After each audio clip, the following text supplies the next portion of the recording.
When you are working with a Qlik app, you can select a sheet to be the landing page of your app by setting a default bookmark. In this example, we will use the Product Details sheet.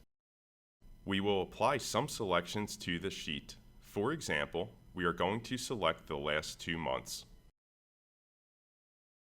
When done, we create a bookmark. Give this bookmark a name. You have the option to add a description.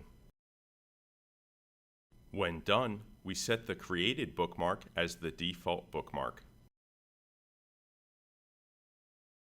Once you've published the app, the user that opens this app will land directly on the predefined sheet, and the bookmark selections will be applied. The app consumer can clear the selection of the default bookmark and make other selections.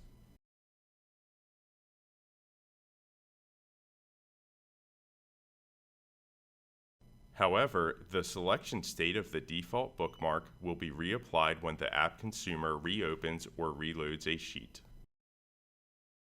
Also, when you duplicate an app, the default bookmark is duplicated with the app. And that concludes this video. Thanks for watching.